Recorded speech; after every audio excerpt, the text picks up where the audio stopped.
तो प्यारे विद्यार्थियों, आप सभी का एक बार फिर से स्वागत है आपके अपने YouTube चैनल आदर्श टीचिंग सेंटर में। मैं काफ़ी दिनों से क्लास आपका नहीं ले रहा था, लेकिन फिर से आपका क्लास स्टार्ट कर चुका हूं।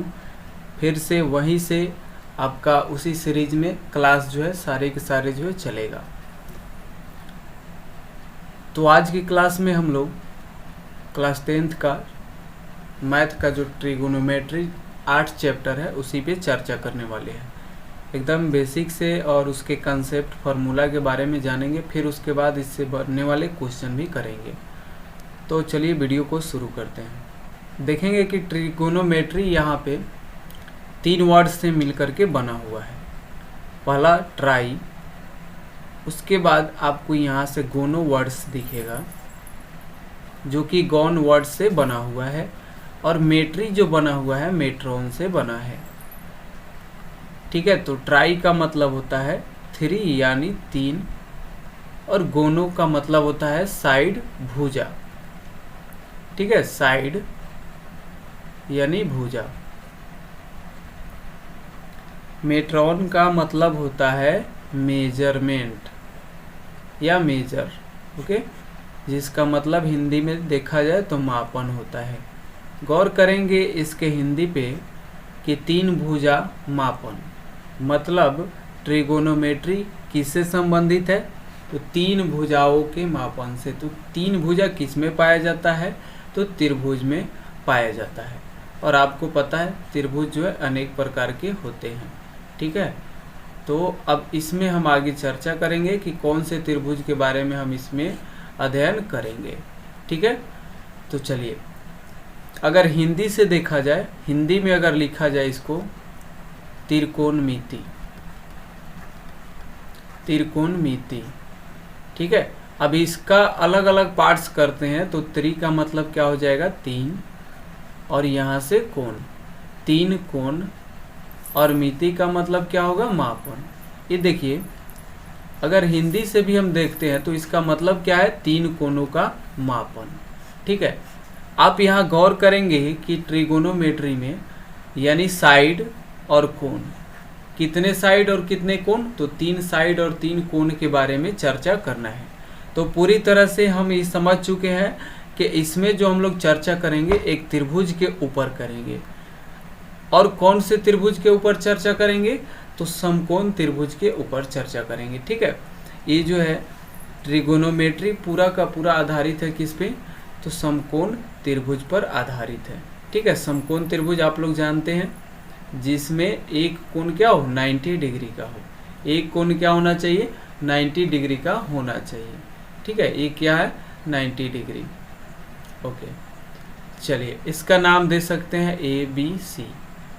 ठीक है, अब इसमें साइड का जो नाम होता है उसका भी हम लोग नाम जान लेंगे। देखिए, सबसे बड़ी भुजा जो होती है उसको हम लोग क्या कहते हैं? कर्ण कहते हैं। इंग्लिश में इसे हाइपोटेनस बोलते हैं। हाइपोटेनस, हाइपो का मतलब ही होता है बड़ा, हाइपोटेनस। बाकी के 2 साइड जो बचते हैं तो ये लंब और आधार में चेंज होते रहते हैं, एक कोण के हिसाब से चेंज होता है। जैसे अगर हम कोण C की बात करें तो कोण C के सामने कौन है? AB है, तो इसके लिए लंब हो जाएगा। ठीक है, अगर कोण A की अगर हम बात करेंगे तो कोण A के सामने BC भुजा, इसके लिए क्या हो जाएगा? लंब होगा। ठीक है, अगर ये लंब हुआ तो ये क्या हो जाएगा? आधार। C के लिए, कोण C के लिए लंब हुआ तो ये आधार हो जाएगा। और कोण A के लिए अगर ये लंब है, अगर ये लंब होता है, ठीक है, तो ये क्या हो जाएगा? आधार हो जाएगा। मतलब अगर कोण बदलता है तो लंब और आधार भी बदल जाएगा। ठीक है, तो जिस कोण का पूछा जाए उसके सामने वाली कोण जो का भुजा उसके लिए लंब होता है। ठीक है, आप समझ गए कि जिस कोण की अगर बात किया जाए तो उसके सामने वाली भुजा उसके लिए लंब होता है। ठीक है, चलिए पूरा जो है अगर देखा जाए तो चैप्टर 8 चैप्टर इसी पे आधारित है। ठीक है, 8 चैप्टर जो है त्रिभुज पे भी आधारित है। और 9.1 भी अगर देखते हैं, हाइट एंड डिस्टेंस की बात करें, हाइट एंड डिस्टेंस, तो वो भी क्या है? वो भी जो है त्रिभुज से ही रिलेटेड है। यानी इसी का एप्लीकेशन है, ठीक है, अनुप्रयोग। 8 चैप्टर अगर आप क्लियर करते हैं अच्छे तरीके से तो आपका 9.1 चैप्टर भी क्लियर हो जाएगा, ठीक है। चलिए अब आते हैं हम यहाँ से विशेष रूप से इसमें पाइथागोरस प्रमेय का क्रिया देखते हैं।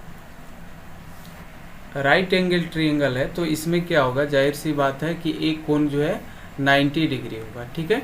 क्या होगा, 90 डिग्री होगा। यहाँ से देखिए ये 90 डिग्री हो गया।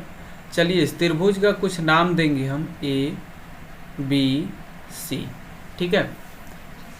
इस त्रिभुज का हम नाम दे दिए ए बी सी।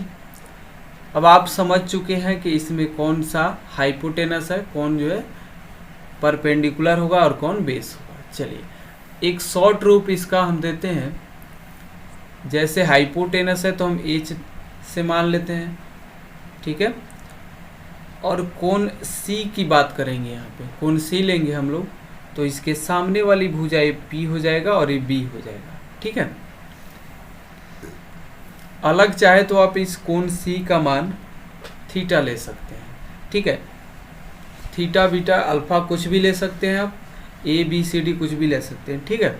चलिए तो हमने यहाँ पे कोण सी का मान थीटा रख दिया।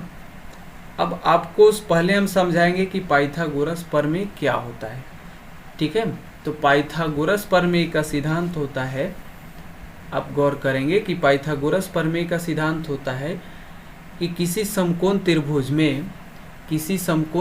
में पाइथागोरस प्रमेय से, ध्यान दीजिएगा, लिख देते हैं पाइथागोरस प्रमेय से किसी समकोण त्रिभुज में कर्ण पर का वर्ग, ठीक है, शेष दो भुजाओं के वर्गों के योग के बराबर होता है। तो शेष दो भुजा क्या होगा, P और B, इसके वर्गों के योग के बराबर होता है, यानी h² बराबर p² प्लस b² होगा, ठीक है। अब यहाँ से अगर हम स्क्वायर हटा दें, तो h बराबर क्या हो जाएगा, √p² प्लस b²। यानी आपको जब भी लंब और आधार देकर कर्ण निकालने के लिए बोला जाए तो आसानी से आप इस फॉर्मूले से निकाल सकते हैं, ठीक है।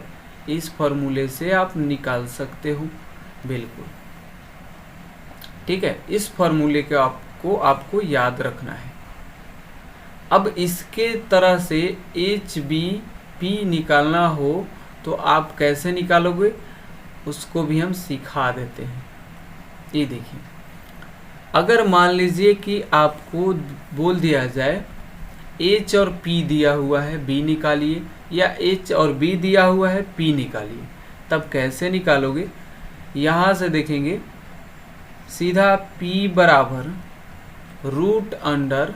√h² माइनस करना है b²।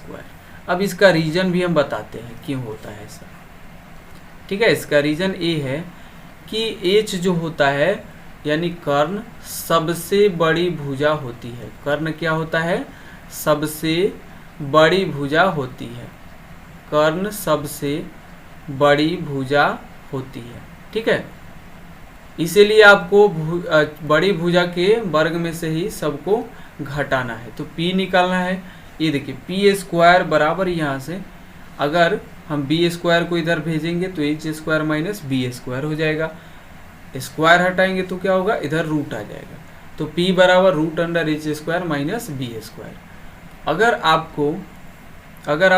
निकालना हो b निकालना हो तो क्या करेंगे, √h² माइनस कर देंगे p², ठीक है। b और h जो होगा, p और b जो होगा वह आपस में एक्सचेंज होगा। p निकालने के लिए बोलेगा तो h² में से b² घटाएंगे, और b निकालने के लिए बोलेगा तो √h² में से p² घटा देंगे। तो इन सारे इंपॉर्टेंट फार्मूला को आप याद रखेंगे, ठीक है। आप अगर इसको याद कर लेते हैं तो आसानी से क्वेश्चन कर पाएंगे, अन्यथा आपसे क्वेश्चन नहीं हो पाएगा, ठीक है। चलिए तो आप इस पीडीएफ के लिए हमारे टेलीग्राम चैनल को ज्वाइन कर लीजिएगा। सर्च करिएगा जा कर के टेलीग्राम में CS आदर्श टीचिंग सेंटर, तो वहाँ से आपको टेलीग्राम में मेरा चैनल आएगा, ज्वाइन कर लीजिएगा, आपको सारे पीडीएफ मिल जाएगा। या आप मेरे व्हाट्सएप पे भी जो है वहाँ से अपना नाम लिखकर भेज सकते हैं, ठीक है। व्हाट्सएप नंबर आपके स्क्रीन पे होगा। चलिए, नए बच्चे चैनल को सब्सक्राइब कर लेंगे, क्योंकि बहुत ही इम्पोर्टेंट क्लास जो हम लेकर के आने वाले हैं। फिर से एक बार ऑब्जेक्टिव का सीरीज रेगुलर करने वाले हैं, अगर आप लोग का रिस्पांस अच्छा रहा तब। चलिए, चैनल को सब्सक्राइब ज़रूर करेंगे, लाइक कर दीजिएगा, शेयर करके अपने दोस्तों तक पहुंचा दीजिएगा।